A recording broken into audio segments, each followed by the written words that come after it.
Hey everybody, DM Aaron here, and I just got through reading the new release for the 5.5 D&D, or the 1 D&D as they call it, and wanted to put out my initial reactions to some of the changes.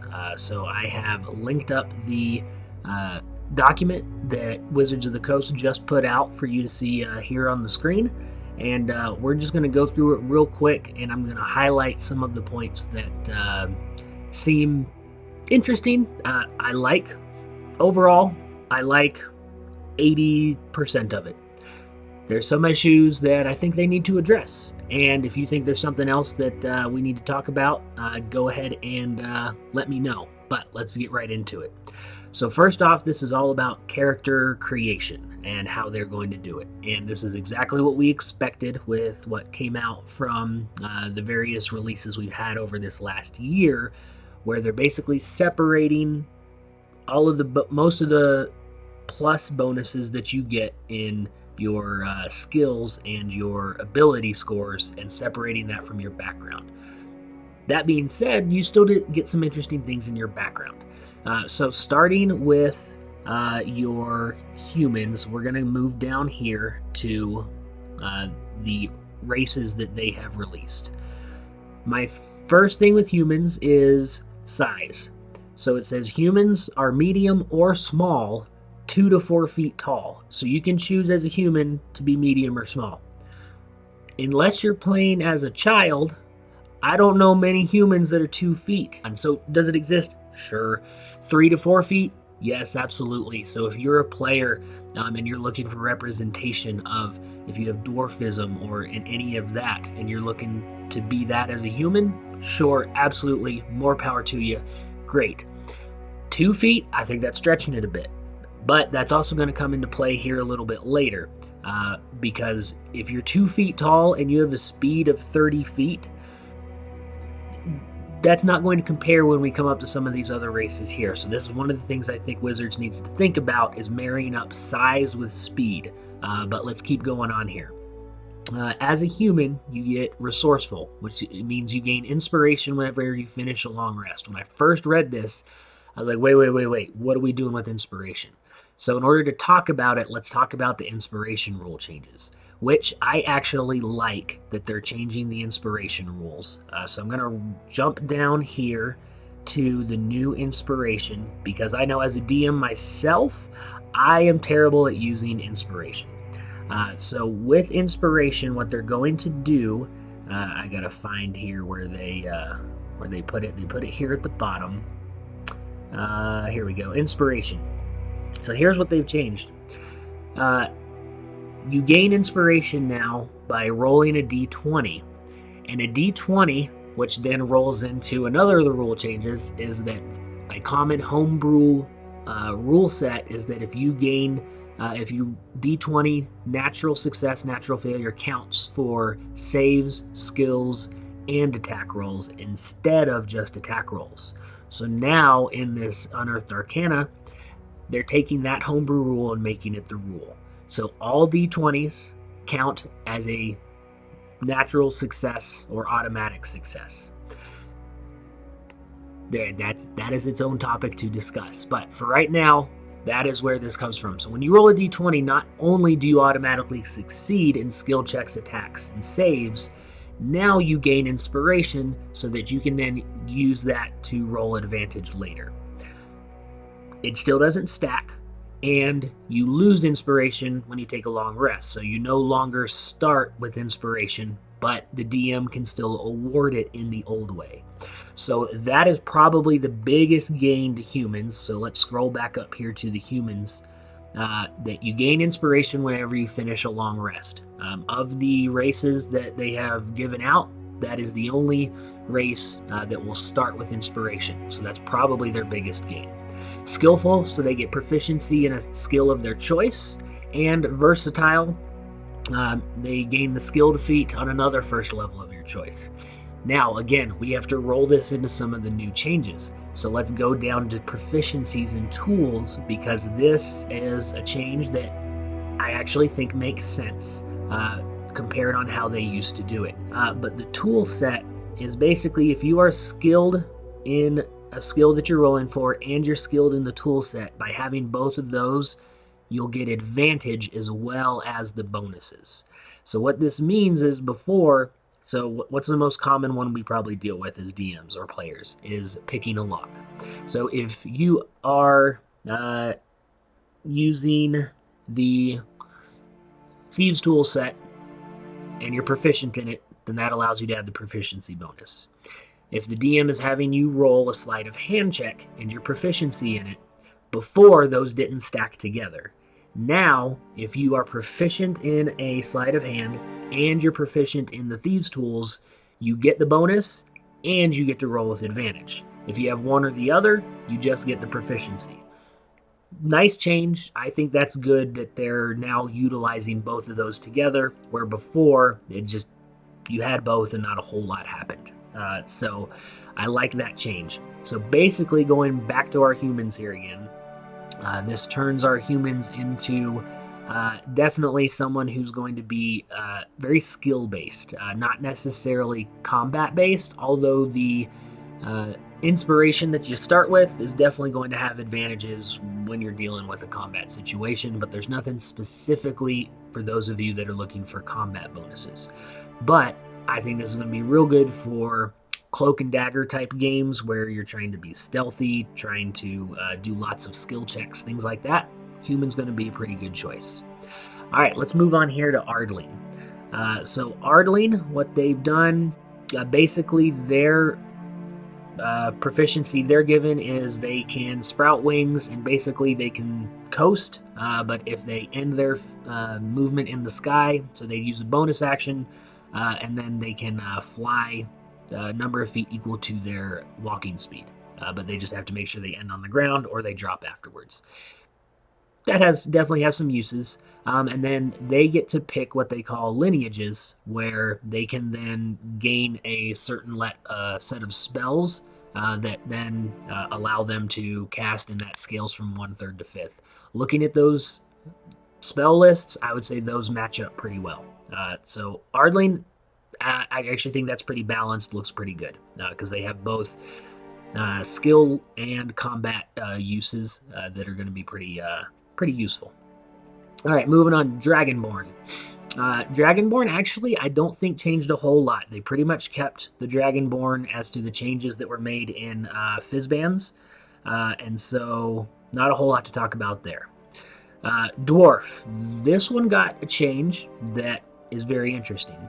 So our dwarves have a speed of 30 feet. So no longer, they don't have the movement bonus of 25 because they're now medium creatures, says they're 4 to 5 feet tall. No option to be small, whereas humans can be 2 to 4. I think something didn't click there. They need wizards take a look at that. But here's two of the big changes. Dwarven toughness. It says your hit points increase by 1. Your maximum hit points increases by 1 and increases by 1 again when you gain a level. So as a dwarf, you're going to have more health. Now you add that with the tough feat, and you're going to have a pretty stout tank fighter. So I think that is very much combat focused. Definitely a step above the humans on the feats for any combat-based campaigns. The next one is this stone cutting. So as a bonus action, you gain tremor sense with a range of 60 feet for 10 minutes. You have to be on a stone surface, and it can be natural or worked, and you can use this a number of times as your proficiency bonus. I like where they're going with that. This is basically a rework of the alert feat, so you're not going to be able to surprise your players unless it's a flying creature, or a creature that doesn't vibrate when it moves on the ground. The only issue I have with this is the fact that it's activated. If a dwarf is in the tunnels, in the mountains, and has a sense of when things are coming, to me that seems it should be all the time, that the dwarf just has it. So maybe shrink that down to 30 feet and make it continuous, or even 20 feet. Or the other way to work it is the dwarf has to stop and sit there and listen on the ground, and then you gain that tremor sense. And then if you do that, maybe increase it to 200 feet so that they can feel that coming, but they themselves cannot move. So I think the activation of it should be the dwarf taking a specific action, like going down, touching the ground, and concentrating on that. Otherwise, it should be just something a dwarf has naturally, but shrink that range down. Definitely huge. I mean, Tremor Sense, for those of you that run DMs as monsters, Tremor Sense can get you through almost anything that the players try and throw at you. And so this actually, I think, brings the changes here. Not many of my players play dwarves. I think both of these, the toughness and the tremor sensibility, will bring dwarves back up into people playing them, because those are pretty cool. I just think the stone cunning needs to be reworked a little bit. Moving on, Elf. So Elf, not a whole lot of changes as well. Still has dark vision. The lineage, though, is a little different here. So here they've changed the lineage into Drow, High Elf, and Wood Elf. So our three main elf races now get a couple of first, third, and fifth level bonuses. High Elf got shafted in this, I'm just going to say it. Because at Drow at first level, Dark Vision to 120 feet and Dancing Lights cantrip. Wood Elf, speed increase to 35, and Druidcraft. Druidcraft, okay. High Elf, you get Prestidigitation. That's it. And when you finish a long rest, you can replace that cantrip with a different cantrip from the arcane spell list. So it's a little workable, but still, I don't think High Elf gets the same level of first level things that the Drow and the Wood Elf do. Now, third level, Drow gets Fairy Fire, Wood Elf gets Long Strider. Both of those have combat applications or movement applications that are good. High Elf gets Detect Magic. A little bit better, still not at the same level as Fairy Fire, Long Strider, in my opinion. And then finally, fifth level, I think High Elf gets Misty Step. That is up there with Darkness and Pass Without Trace. And so fifth level, I think you're back to normal, but I think the first and third level of High Elf could be reworked a little bit. And now that I'm sitting here reading it the third time around, because I reviewed this twice, that first level of High Elf where they can replace the cantrip with a different cantrip from the arcane spell list, that makes that first one a little better. Third, I still think is a little weak compared to the other two. All right, moving on. Gnomes. All right, I am very much underwhelmed with the Gnomes. So they have Dark Vision, they still have their Cunning. Here they get Lineage. Forest Gnome, you get the Minor Illusion, Speak with Animals. Okay, not too bad. You can use it the same number of times as your proficiency bonus. Rock Gnome, I like what they're trying to do here. You're basically, what all this text in here says is that the Gnomes can take the Prestidigitation cantrip and put it in a little clockwork device, and they can make 3 of them that's active for, I believe it was 8 hours before it falls apart and dismantles. So you can have 3 little things running around that do a part of the Prestidigitation cantrip, and then it goes away and you have to redo it. That will seem, to me, it seems to be a little tedious as a gnome player to have to tell my DM, all right, here's what I'm making 3 of these and they do this, and then I've got to remember what they do. Prestidigitation in and of itself, while it's a useful RP spell, not a whole lot of use in a combat application, and then the other things that gnomes get, not a whole lot in the combat application. So if you're in a group that is either combat heavy or balanced with combat even, I don't see your players taking a gnome unless they are looking for a challenge or they're playing a character who's being forced into combat that doesn't have that otherwise. So if that's what Wizards is trying to do in saying gnomes aren't fighters, they are better in other things, not even better, they do other things, and if they fight, you're not going to get any bonuses for fighting as a gnome. If that's what you're trying to do, great, you succeeded at that. Otherwise, if I'm in a campaign that I know is going to be combat heavy, I'm not playing a gnome unless I'm ready for that character to die or be impotent. Now, moving on. Halflings, actually not a whole lot of change here. I think they added, I don't remember Brave being in there where they get advantage on saving throws for Frightened. I could be wrong, I don't quite remember that one.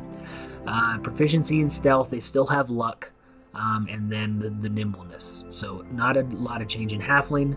The only problem I have there is it says size for a halfling is 2 to 3 feet tall, and they still have a movement speed of 30 feet. Do people at Wizards, do you not have children? They do not move that fast.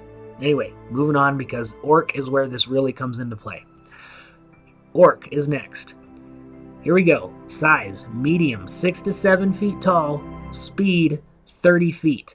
All right, so based on this, Wizards, you're telling me a 2-foot tall halfling can keep up with a 7-foot tall orc. So if you want to keep and not have anybody have 25-foot movement speed anymore, great. Your 7-foot tall orc needs 35 or 40. So this is one of those things where you're kind of taking me out of what I expect in the constraints of the world, that a 2-foot tall creature and a 7-foot tall creature can move the same speed in the same amount of time. Either explain it by magic, or we need to give the bigger ones a little bit more movement speed. Dragonborn and Orcs and Elves, you need to increase their movement speed, or bring the others back down to 25. Just my opinion on that one. That's the first one that stands out to me that really needs to be looked at and changed. Otherwise, Adrenaline Rush. Orcs now have what the monster orcs could do. They can use a bonus action to dash, but then they also get temporary hit points equal to their proficiency bonus, and they can do it a number of times for that proficiency bonus. They get Dark Vision. They still have Powerful Build, and they still have Relentless Endurance. So this is the opposite of our Gnomes. If you're in a combat-heavy campaign, I'm going to be hard-pressed to play something other than an Orc, because this is awesome. On the other hand, we have no bonuses to skill stuff for Orcs. So the only difference with the Gnomes is with an Orc, I can supplement what's coming up under backgrounds and give my Orc some bonuses in the various skills to kind of balance that out a little bit. There's no option to do that for the Gnomes. You can't supplement combat abilities. Tavern Brawler, maybe, but that's not a huge bonus as some of these other things. So the Orc, very combat heavy. If you're in a combat heavy campaign, Orc's got some great stuff, but you're not going to have a whole lot of skills, but you will be able to supplement a little bit with background. All right, moving on. Tiefling. They have the Fiendish Legacies. Not a whole lot of changes here. Dark Vision, all that stuff we're used to with Tieflings, and then they have this otherworldly presence where they gain the Thaumaturgy cantrip. Overall, pretty balanced. I like the Tiefling. All right, so overall, the thing I'm seeing with the races is this is designed to be very specific. What we talked about with like the Orcs and the Gnomes, that if you're in a combat heavy campaign, you're going to use one over the other. If you're in a RP based campaign, you might not use an Orc unless you're looking for the challenge of role playing that race in that way when you don't have the bonuses from that race. So if that's what Wizards is going for, awesome. Otherwise, needs a little bit of rework. Again, with the lack to the combat stuff. I mean, I keep going back to combat, but combat is one of our 3 pillars. And the Gnome has 0 bonuses. Dark Vision, you can maybe argue, to our pillar of combat. Whereas the Orc has almost no bonuses to the exploration and role-playing pillar of our D&D game. You can supplement the other 2, but you can't really supplement the combat with what's coming up next, so let's go right into that. Alright, here we have our character backgrounds. Otherwise, I don't have a whole lot to say on this one, except for what I talked about before, is there's not really a background to supplement if you pick a race that does not have a good combat background to supplement those combat things.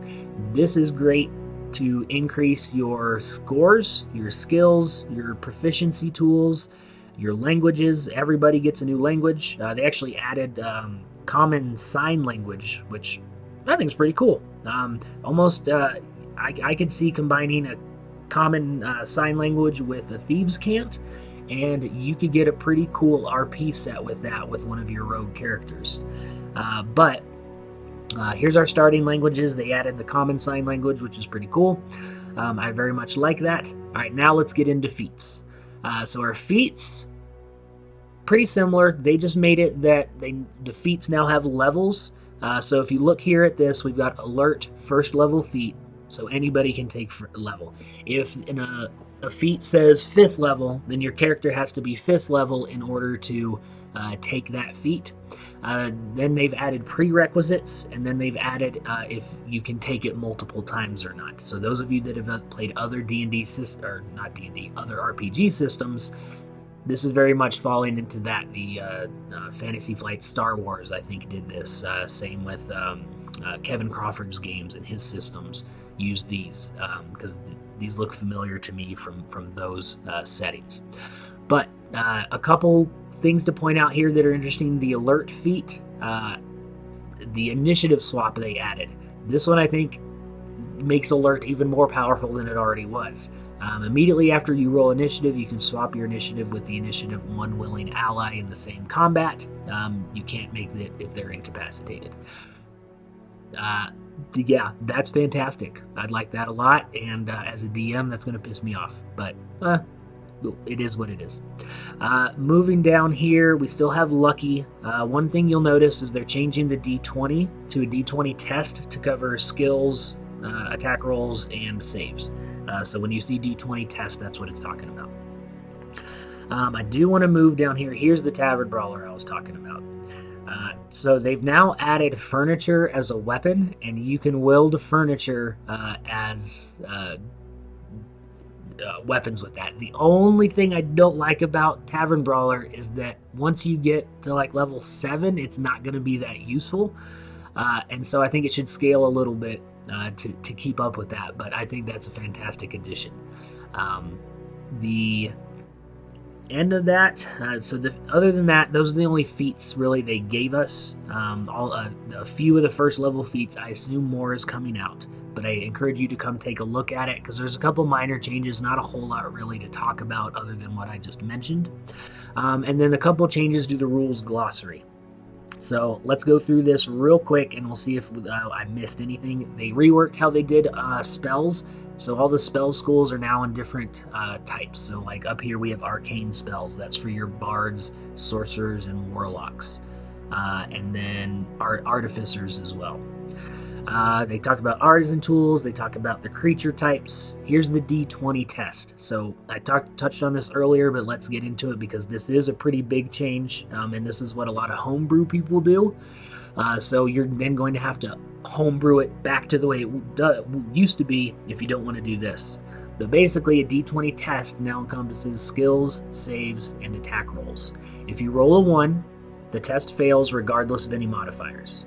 If you roll a 20, the test automatically succeeds regardless of any modifiers. And it specifically says a player character also gains inspiration when rolling a 20 thanks to the success. Let's talk about that. As a DM, if my monsters don't roll a 20, they don't get inspiration. So what's the balance? So this looks to be a little imbalanced, and I was looking at something online that talked about how the recharge abilities of monsters and now moving their spell lists into feats so that they're not like you can't counterspell them is what the balance is. Okay, I can roll with that, but we'll come a little more. I want to make sure this is balanced because if my monsters roll a 20, what are they going to gain, or what is the balancing act there? So here are divine spells. That's our new thing. Gaming sets, grapple. So they changed a little bit of the conditions. So grappled and incapacitated. Nothing huge. Just a couple things that make sense. Like grappled, they added a section on movable and how you move other creatures and how you get out of it. Our inspiration change, we already talked about a little bit, but just as a reminder, you gain inspiration by rolling the D20 on the D20 test, and then that gains you inspiration.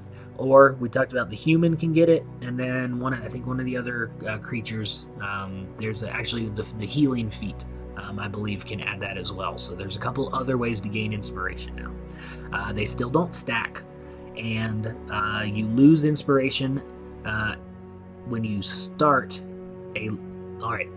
If you still have inspiration when you start a long rest, you lose that inspiration.